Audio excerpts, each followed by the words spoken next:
दोस्तों आपने देखा होगा पिछले कई दिनों से मैं इस चैनल के ऊपर में ना मैच के जो हमारे क्रिकेट के मैचेस होते थे उसके कुछ प्रिडिक्शंस डालता था। लेकिन आज से मैंने प्रिडिक्शन डालना इस चैनल पे बंद करते हूँ। उसके लिए एक स्पेशल चैनल बनाया हूँ, नया चैनल बनाया हूँ। चैनल का नाम है भविष्य की खोज और उसका जो लिंक है मैं डिस्क्रिप्शन बॉक्स में दे दूंगा। जिनको भी प्रिडिक्शन जानना है, जिनको भी अपनी ड्रीम 11 है, फैंटेसी ड्रीम बनाना है, फैंटेसी ड्रीम बनाना है, तो उस चैनल को सब्सक्राइब कर लीजिएगा।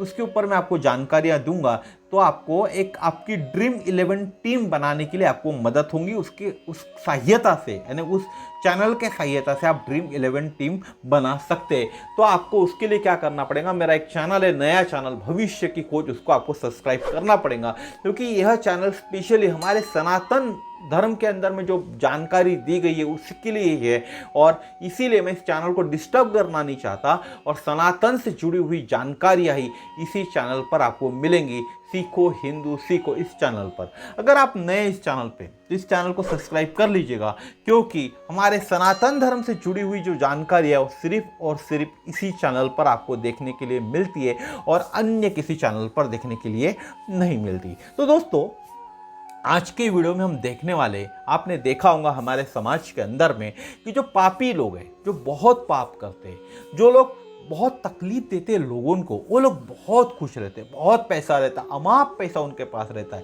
रोज घी में डूबी हुई रोटी खाते। और जो लोग अच्छे कर्म करते, जो लोग अच्छे हैं, जो लोग बहुत अच्छे कर्म करते हैं, वो इतने गरीब होते कि 2 टाइम की रोटी कमाने के लिए भी उनको बहुत ज़्यादा कष्ट करना पड़ता है। तो ऐसा क्यों है, इसके पीछे क्या कारण है, यही मैं आपको आज के वीडियो में बताने वाला हूँ। हम में से बहुत से लोगों की यही सोच होती है कि पापी तो पाप कर रहा है और मजे में रह रहा है, तो हम क्यों ना पाप करें, हम क्यों ना मजे में रहें। पाप करके जब पापी लोग मजे में रह रहे, तो हम में भी पाप करने का अधिकार है, हम भी पाप करके मजे में रह सकते।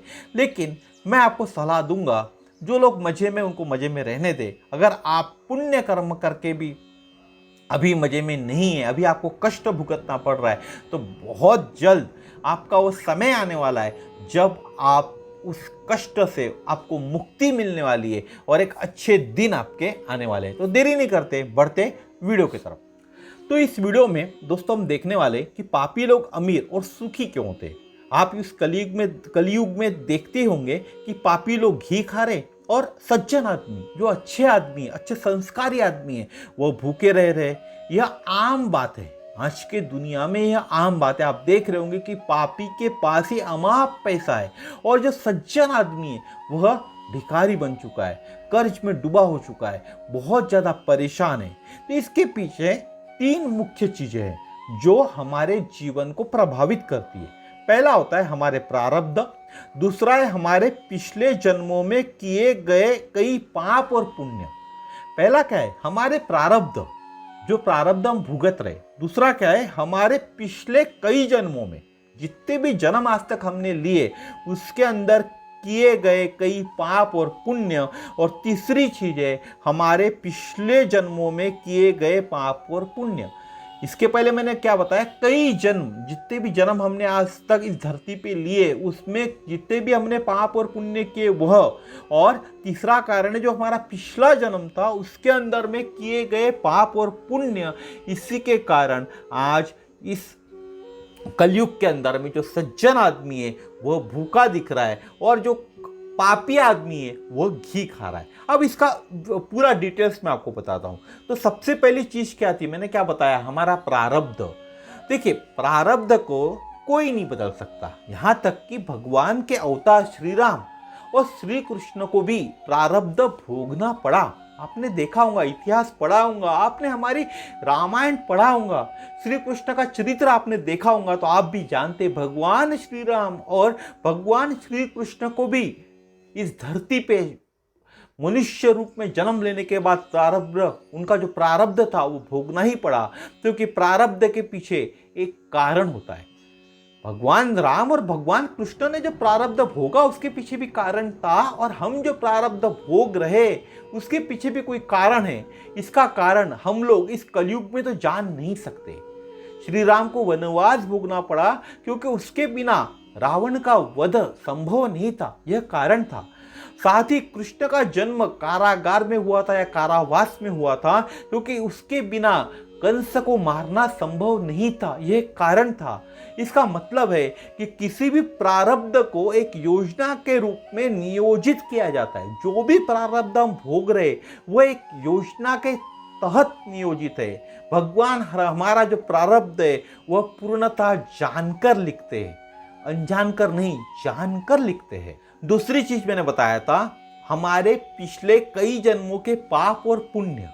आज हम में से किसी के पास यह जानने की शक्ति नहीं है कि हम पिछले जन्म में कौन थे और हमने क्या पाप और पुण्य किए थे। इसके पहले हमने जितने भी जन्म लिए थे उसमें हम कौन थे, यह जानने की शक्ति हमारे पास नहीं है।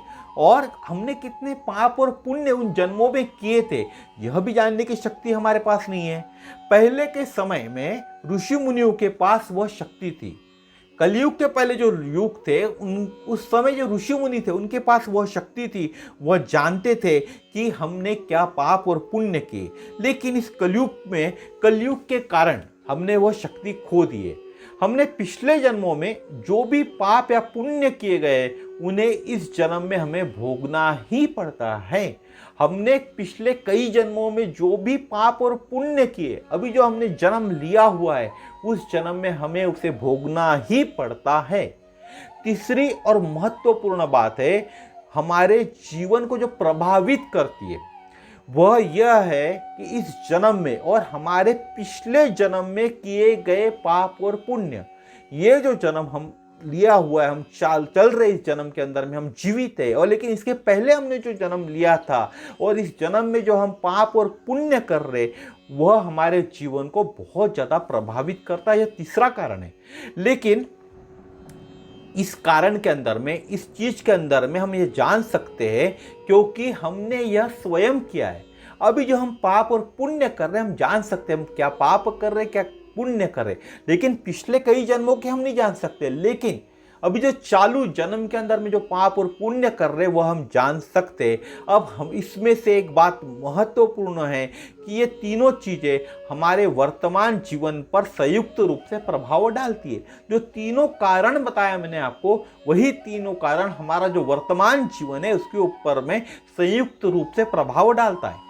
कई लोगों के मन में यह शंका भी होती है कि हम इतने पुण्य कर्म करते लेकिन भगवान उसका फल क्यों नहीं देते। बहुत से लोग होंगे आप में से, मेरे समान बहुत से लोग हैं जो रोज कुछ ना कुछ पुण्य कर्म तो करते हैं, लेकिन एक शंका हमारे मन में घर कर लेती है कि हम इतना पुण्य कर्म कर रहे उसके बाद भी भगवान हमें उस कर्म का फल क्यों नहीं दे रहे। और जो पापी लोग पुण्य कर्म नहीं दे रहे उनको तो फल मिल रहा है, वो तो बहुत खुश है। बहुत से लोग पाप करते लेकिन फिर भी वे आनंद कैसे उठा सकते हैं, यह भी सवाल हमारे मन में आता है। तो ऐसा इसलिए है क्योंकि इस जीवन में हम जो भी पुण्य कर्म कर रहे वह हमारे पिछले जीवन के पाप कर्मों को समाप्त कर रहा है। मैं या आप जो इस जीवन के अंदर में अभी जो हम जीवन जी रहे उसके अंदर में जो भी पुण्य कर्म कर रहे वह पुण्य कर्म हमारे पिछले जीवन के अंदर में जितने भी हमने पाप कर्म किए उनको समाप्त करने का काम कर रहा है। इसीलिए इस जीवन में हमको उसका फायदा नहीं मिल रहा, हमारा पाप घट रहा है। जिस दिन यह समाप्त होता है उसी दिन से हमारी समृद्धि यानी संपन्नता की शुरुआत होती है। हमने जितने भी पाप अभी तक किए हुए पूर्व जन्म के अंदर में, पहले के जन्म के अंदर में, जिस दिन वो खत्म हो जाएंगे, आज जो पुण्य कर रहे उसके कारण जिस दिन वो खत्म हो जाएंगे उसी दिन हमारी समृद्धि यानी संपन्नता की शुरुआत होती है। अब बहुत से लोग को यह लगता है कि पापी लोग इतने ज़्यादा पाप करने के बाद भी मज़े में रहते, कोई तकलीफ नहीं होती। इसके पीछे क्या कारण है? मैं भी ये सोचता था कि हमारे इस जीवन के अंदर में हम देखते हैं कि बहुत से पापी लोग हैं, बहुत ज़्यादा पाप कर रहे, उसके बाद भी अभी जो जीवन जी रहे उस जीवन में उनको कोई तकलीफ ही नहीं, इतने पाप करने के बाद भी बहुत खुशी से रह रहे। तो इसके पीछे कारण क्या है? क्यों हम भी पाप करें? क्यों नहीं आज से हम भी पाप करना चालू करें? ऐसा हम भी सोचते ना। क्योंकि पापी लोग तो पाप करके खुश है। तो इसके पीछे कारण क्या है? तो इन पापियों ने अपने पिछले जन्म में बहुत से पुण्य कर्म किए हैं, परंतु इस जन्म में वे उन पुण्य कर्मों को भूल जाते हैं। लेकिन उनके बही खाते में कुछ पुण्य जमा रहते, उन्हीं पुण्यों के कारण वह पापी लोग इस जन्म में फलते फूलते हैं और तरक्की करते हैं। क्या बता रहा हूं मैं आपको, जरा गौर कीजिएगा। यह जो पापी लोग हैं, इन्होंने अपने पिछले जन्म के अंदर में बहुत सारे पुण्य कर्म किए थे, लेकिन अब जो जन्म इन्होंने लिया, इस जन्म के अंदर भी वो पुण्य कर्म करना भूले जाते, सिर्फ पाप कर्म ही करते। लेकिन जो उनका बही खाता था, पुराना जो बही खाता, उनको कई, जब से उन्होंने जन्म लेना चालू किया इस धरती पे, तब से जो उनका बही खाता चालू है, उस बही खाते के अंदर में अभी भी उनके नाम पे बहुत सारे पुण्य कर्म जमाए। इसी कारण अभी के जीवन में जो लोग पाप कर रहे, उसके बाद भी वह फलते फूलते तरक्की करते, क्योंकि उनके पिछले जन्म के पुण्य कर्म उनके साथ है, इसलिए वो फलते फूलते तरक्की करते। जिस क्षण यह पुण्य समाप्त हो जाएगा, उसी क्षण उनकी मृत्यु गटर में होने वाली है।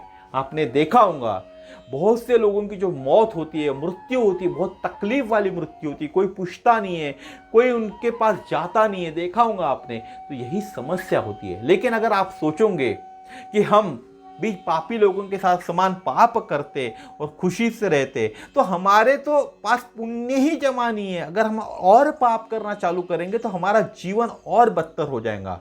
पापी लोगों के समान हम खुश नहीं हो सकेंगे, ना ही पापी लोगों के समान हम जीवन जी पाएंगे, क्योंकि हमारे पास हमारा जो बही खाता है उसके अंदर तो पुण्य जमा ही नहीं है। और अभी हम इस जीवन में भी पाप करना चालू कर देंगे तो कहाँ से हमको वो सब चीज़ें मिलेंगी जो चीज़ हम सोच रहे। अब एक छोटी सी कहानी बताता हूँ आपको। इस कहानी के माध्यम से आप समझ जाएंगे कि पाप कर्म करने वाला क्यों मैंने अभी सुखी है, और पुण्य कर्म करने वाला अभी के जीवन में जो पुण्य कर्म कर रहा है वह क्यों दुखी है। वो यह कहानी के माध्यम से आपको समझ में आएगा। मैं आपको एक छोटी सी कहानी सुनाता हूँ। एक आदमी बहुत ज़्यादा परेशान था। गरीबी, पीड़ा, बीमारी सब सहन करना उसके लिए असंभव हो चुका था।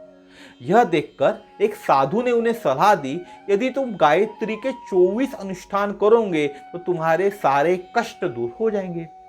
साधु ने क्या बोला उस आदमी को? गायत्री के तुम्हें 24 अनुष्ठान करना है, अगर यह आप करोगे तो आपके सारे कष्ट दूर हो जाएंगे। उस आदमी ने गायत्री का अनुष्ठान प्रारंभ किया। 1 अनुष्ठान किया, 2 अनुष्ठान किए, यहां तक कि 23 अनुष्ठान पूरे किए, लेकिन फिर भी उनके स्थिति में कोई भी बदलाव नहीं आया। 23 अनुष्ठान गायत्री के करने के बाद भी उस व्यक्ति की स्थिति में कोई बदलाव नहीं आया, बल्कि स्थिति और बदतर हो गई। इस कारण वह व्यक्ति त्रस्त हो गया और उसने क्या ले लिया? संन्यास ले लिया। उस व्यक्ति ने 23 अनुष्ठान किए गायत्री के, उसके बाद भी उसकी स्थिति अच्छी होने की जगह और ज्यादा बदतर हो गई। इस कारण वह व्यक्ति क्या हो गया? बहुत ज्यादा त्रस्त हो गया और उसने संन्यास ले लिया।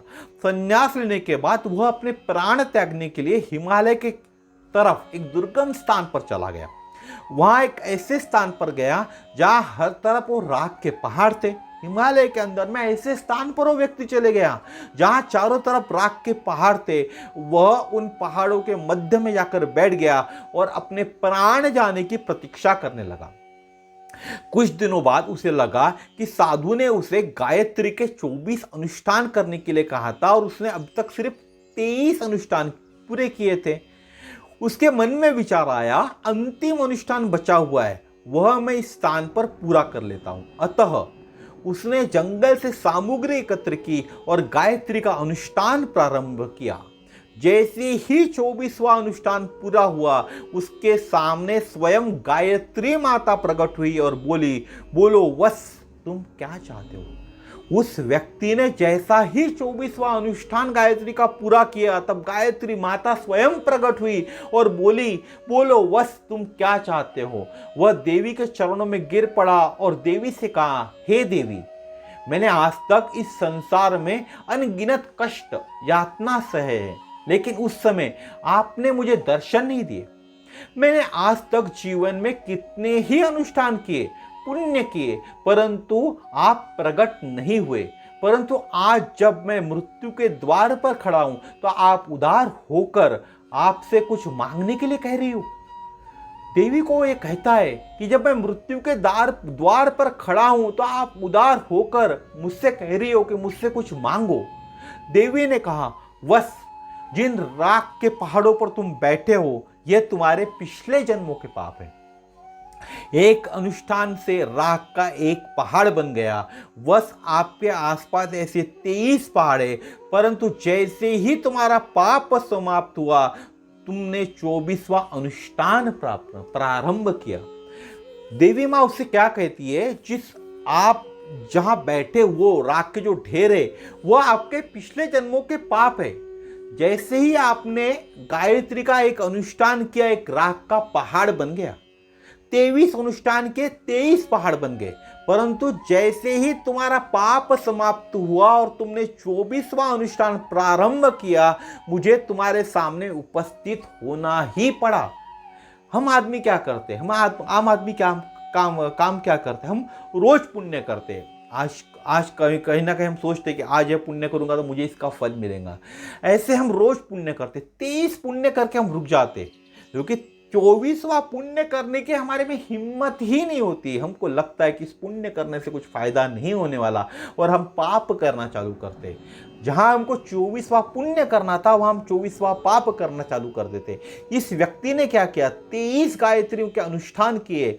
24वां गायत्री का अनुष्ठान ये करने वाला नहीं था, लेकिन उस राख के पहाड़ पे जाने का उसके मन में इच्छा हो गई कि 24वां अनुष्ठान मैं कर लेता हूं, और 24वां अनुष्ठान करने के बाद ही उसका पूरा पाप समाप्त हुआ। उसके बाद देवी ने उसको दर्शन दिए। इसका मतलब यह है कि हमें तब तक कष्ट सहना होगा जब तक हमारे पाप समाप्त नहीं होते। जिस क्षण पाप खत्म हो जाते हमारी प्रगति शुरू हो जाती है। तो हमें पुण्य कर्म करते हुए थकना नहीं है, ना ये विचार लाना है कि पापी लोग पाप कर रहे तो फलते फूल रहे, उन लोगों के पास बहुत पैसा है, यह हमें नहीं सोचना है। हमारा काम क्या है, हमारा पुण्य कर्म करना। जिस दिन हमारे पूरे पाप खत्म हो जाएंगे पिछले जन्मों के, और ये पुण्य का प्रभाव हमारे को मिलना चालू हो जाएगा, उसी दिन से हमारी प्रगति शुरू हो जाएगी। यह पूरा हाथी चले जाता है, सिर्फ पूंछ रह जाती है, वैसा ही हमारे साथ होता है। पूरा हाथी तो निकल जाता है, हम इतने पुण्य तो कर लेते, लेकिन जो पूंछ जाने की जो वक्त रहता है उस वक्त हम पुण्य करना बंद कर देते। यही हमारे साथ होता है, इसीलिए हमारी प्रगति नहीं होती और पापी लोगों की प्रगति होते रहती है, आप वह देखते। लेकिन यह हकीकत है कि उस पापी व्यक्ति के जिस दिन पुण्य कर्म खत्म हो जाएंगे उसकी मौत गटर के अंदर होने वाली है। अब हम में से बहुत से लोग कहते हैं कि हमारे जो गुरु होते वह हमारे प्रारब्ध बदल सकते हैं, लेकिन यह भी गलत है कि प्रारब्ध को कोई नहीं बदल सकता, गुरु भी नहीं। तो फिर गुरु क्यों करे? भाई भगवान श्री राम के भी गुरु थे, भगवान श्री कृष्ण के भी गुरु थे, तो उनके प्रारब्ध बदल पाए क्या? नहीं बदल पाए ना। तो फिर गुरु क्यों करे? गुरु इसलिए करना चाहिए, गुरु प्रारब्ध को तो नहीं बदल सकते, परंतु गुरु उसे सहनीय बनाने की जिम्मेदारी जरूर लेते। इसका मतलब है कि आप अपनी ऊपरी मंजिल से गिरने वाले हो, गुरु यह हमें नहीं बता सकते कि तुम नीचे गिरने वाले हो। तो गुरु क्या करते? गुरु पलंग के नीचे गद्दा जरूर रखते थे। गुरु इसलिए करना चाहिए कि गुरु आपका प्रारब्ध तो नहीं बदल सकते, लेकिन गुरु को मालूम है कि आप 7वीं मंजिल से गिरने वाले हो, तब आपका गुरु क्या करता है, जो निचली मंजिल है वहां एक गद्दा रख देता है ताकि आपको चोट नहीं पहुंचे। गुरु इस तरह से आपकी मदद जरूर करता है। तो इसका मतलब क्या है कि हमारा जो प्रारब्ध है वह तो गुरु नहीं बदल सकते, लेकिन आपको कम से कम परेशानी कैसे हो यह गुरु जरूर सुनिश्चित करते हैं। इसीलिए हमें अपने जीवन में कम से कम एक गुरु अवश्य रखना चाहिए या एक गुरु अवश्य बनाना चाहिए। अब आप में से बहुत से लोग पूछते कि गुरु कौन है, इस जीवन में किसको गुरु बनाए, गुरु की योग्यता क्या है, गुरु की साधना क्या है, गुरु कैसे मिले? क्योंकि आपने देखा होगा बहुत से पाखंडी लोग हैं इस जीवन के अंदर में। तो इस जीवन के अंदर में, इस कलयुग के अंदर में ऐसे पाखंडी लोगों को कैसे गुरु बनाए, किसको गुरु बनाए? तो इससे भी अधिक महत्वपूर्ण यह है कि जिस व्यक्ति को देखते ही हमें ऐसा लगे कि हम उनके दर्शन करना चाहते हैं, तो उस व्यक्ति के चरण पर सिर रख दो, वही हमारे गुरु है। गुरु कौन है? अगर आपको गुरु बनाना है तो आप किसको गुरु बनाए, गुरु की योग्यता क्या है, गुरु की साधना क्या है, यह सब सामर्थ्य हमें नहीं है देखने की। आपको क्या करना है, महत्वपूर्ण चीज क्या है, जिस व्यक्ति को देखते ही आपको ऐसा लगे कि हम उनके दर्शन करना चाहते, आप उनके दर्शन बार बार करना चाहते हो, किसी व्यक्ति को देखकर आपको ऐसा लगता है, तो उस व्यक्ति के चरण पर सिर रख दे। वही आपके गुरु है या वही मेरे गुरु है, अगर मुझे ऐसा लगता है तो दोस्तों, आज के वीडियो में मैंने आपको बताने की कोशिश की कि जो पापी लोग हैं वो बहुत खुश है इस जीवन के अंदर में, और जो पुण्य कर्म करने वाले लोग हैं, जो सज्जन लोग हैं, वो बहुत ज़्यादा कष्ट उनको भुगतना पड़ रहा है, वो बहुत दुखी है। तो उसके पीछे कारण क्या है, यह मैंने आपको आज की वीडियो में बताने की कोशिश की। मेरे हिसाब से यह वीडियो बहुत सुंदर वीडियो है, आपको समझना चाहिए, क्योंकि यह सवाल हम में से हर किसी के मन में आता है कि पापी लोग सुखी क्यों और सज्जन लोग दुखी क्यों हैं। हर किसी के मन में विचार आता है, और इसी का उत्तर देने का प्रयास मैंने आज के वीडियो में किया हूं। तो दोस्तों, अगर आप नए सीखो हिंदू सीखो इस चैनल पर, चैनल को सब्सक्राइब जरूर कर लीजिएगा, क्योंकि इस तरह की जो जानकारियां सिर्फ और सिर्फ इसी चैनल पर आपको देखने के लिए मिलती है। अगर आप नए इस चैनल पे, तो सब्सक्राइब आपको करना जरूरी है। और जो कोई भी बंदा क्रिकेट के बारे में जानकारी चाहता है, एस्ट्रोलॉजी के बारे में जानकारी चाहता है, प्रेडिक्शंस के बारे में जानकारी चाहता है, तो उसे मेरा भविष्य की खोज इस चैनल को सब्सक्राइब करना चाहिए, उस पर वह जानकारी उसको मिलेंगी। तो कल फिर मिलेंगे इस तरह के नए वीडियो में नए विषय के साथ। नमस्कार, जय श्री राम, जय हिंद, भगवान आपको खुश रखे।